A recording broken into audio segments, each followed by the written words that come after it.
Okay, ladies, so now that we have cleaned, prepped, and put on our tips for our nails, what we want to now do is this. We want to apply the acrylic so that we now have our artificial nail enhancements on. So what I'm going to do is show you each step for applying the acrylic using the 3-ball method, which is typically how you learn to do it. Eventually you can upgrade to doing what is a 1 or 2 stroke, which is just using a large amount of acrylic and kind of pulling it all the way across the nail and then forming it. But the best way to learn to apply it is the 3-ball method. So what we're going to do is, again, we're going to apply a small amount of our nail dehydrator, which is also our pH balancing agent if you're using the OPI one. And the way you know it's done is when it kind of dries back the way it looked right before you put it on. You'll need a Kolinsky sable brush. Do not use artificial brushes with monomer. It will melt them. This is actually the number 26, which is the OPI Artistry series. This brush actually comes apart and the brush goes back in. I fill it with BBs because I find that it's a little too lightweight. I like a heavier brush. I do have some other ones that have a little more weight to them. And what you'll do is you're going to dip your brush in the monomer before you get started and gently pat away the excess monomer. And as long as the fluid comes out the same color as your monomer and not yellow, then your brush is clean.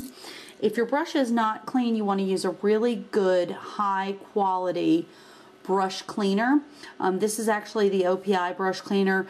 Don't use acetone on a regular basis. It does dry the brush out. The brush cleaners actually possess a moisturizer that is safe for the brush. So we're going to start with the 3-ball method, and the 3-ball method is exactly what it sounds like. It's when you apply the acrylic in 3 balls, and that's for the base of your nail. So you're going to get the brush completely wet and kind of brush away the excess. You want to get a decent sized ball of acrylic, and you want to make it appropriate for the size of nail that you're getting. And you're going to apply it right here between the line for your tip and your tip. You want to apply it at the line between your tip and your natural nail. And then you're just going to gently drag that over. Your tip. You want to apply it at the line between your tip and your natural nail. And then you're just going to gently drag that over. So you're going to spread that out evenly across the nail. And it's going to look something like this. It's not going to be perfect. It's going to have some little ridges in it. That's okay. You're going to buff that out at the end anyway. Then you're going to dip the brush back in your monomer. You're going to take a little bit of a smaller size, medium sized ball of acrylic like this, and you're going to apply it here. Now what you're going to do here is sort of push it down towards the cuticle area and spread it across. And again, you're going to pull that up over the rest of the nail. And you're going to kind of pull that over, and you can take your brush and just gently press with the base of your brush to smooth out or flatten out any lumps or lines. And you're going to have a little bit of a hump here, and this is a good thing. This hump here is to protect the lines between your natural nail, your free edge, and your tip, because you want that extra strength there so that when you bump your nail on things, it doesn't bend it backwards. And then we're going to apply the 3rd ball, and you want to keep this 3/8 of an inch away from your cuticle.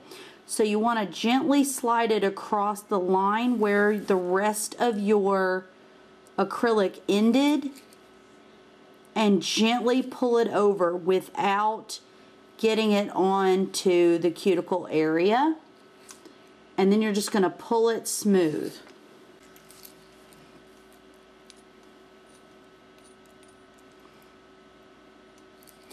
Okay, now after doing the 3-ball method, I like to do what's a little bit of a finishing coat of acrylic, which is just a much thinner ball, just kind of spread out across the nail and then pulled clean off the top.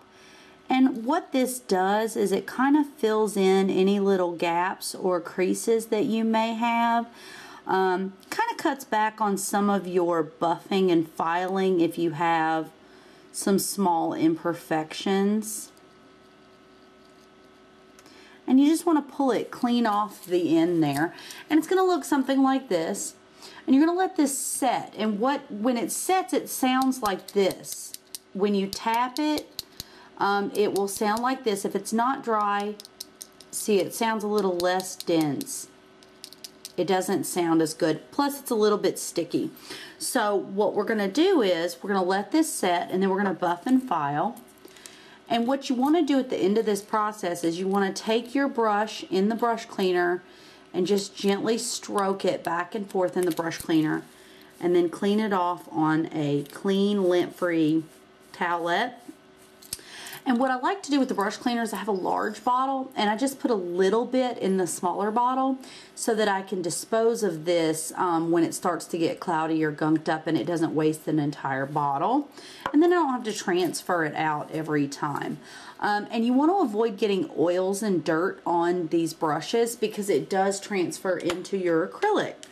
You want to also keep any remaining monomer and polymer that you may have in a closed container. Now, for those of you who are doing pro salon services, you need to use dampened dishes, or you need to use these pods, and only keep a minimum amount in your pod, because certain states in your state board will tell you that you cannot reuse product unless you're going through a sanitation process in between for that. And since this one's my personal use pods, I don't do that with these. So now that this is setting, we are going to just simply buff and file any imperfections out that we have, and to smooth them out.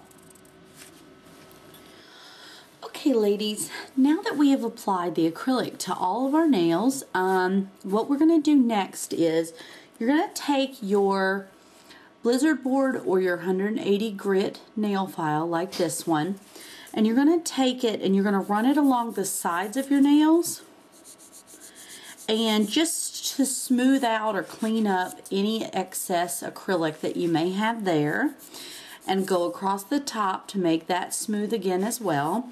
And then if you have any imperfections or any little lines that you may have created with your brush, you're going to take your nail file and go over it like this until you remove those imperfections. And the only time you're really going to saw over it, which is like just going back and forth like this, is if you have a real lump or something there that you really need to take out. Otherwise, you can just do these short bursts. And it's going to look about like that. And then you can take a two-sided buffer like this one. This is also by Sand Turtle. A white buffer block that more of you are more familiar with, I'm sure. Or a Sand Turtle fine grit 115 over 150 for your buffing. And then you're just going to take that and gently buff across like this. And it's going to make it super smooth. You're not going to feel any more lines, roughness, or imperfection. And I like to, at this point, take a little bit of my nail cleanser and wipe it clean like this, just so that I'm not dealing with any particles. And this is Solar Oil by Creative Nail Design. It's just the cuticle oil that I really prefer. And you're going to apply this along your cuticle and side walls kind of heavily, because you're going to use this also to buff and shine your nail. So then what you want to do is rub this across each nail and into the cuticle area really well, like this, and it's going to be nice and shiny like that. You're going to take a 3-way buffer if needed. I don't normally have to use this, but if you're going to do a French manicure with no base color or wear them natural with just a top coat, this is extremely handy. This right here is my favorite kind. It's by Creative as well. And you do white, dark gray, then light gray. So what you're going to do across each nail is you're going to buff it with the white like this. Then you're going to buff it again with the dark gray. And then you're going to buff it really well with the light gray. And what that does is it takes every line out of your nail and makes it look as though it has a top coat on it almost, even without a top coat. So it just makes them really shiny and pretty, and you would just repeat that on each nail. And then from this point, what you would then do is apply your lotion all over your hand, of course, to re-moisturize after using that acetone. And then you would just gently clean each tip and nail with a little bit of nail cleanser. And the reason you want to use the nail cleanser, not remover, is because remover does soften acrylic. Even the acetone-free stuff will soften it. And then they'll look about like this. And you just add base coat and your favorite color. And that's simply the steps. That's all you have to do. It's really not complicated. It just requires a lot of practice. So hopefully this was helpful, and thank you so much for watching.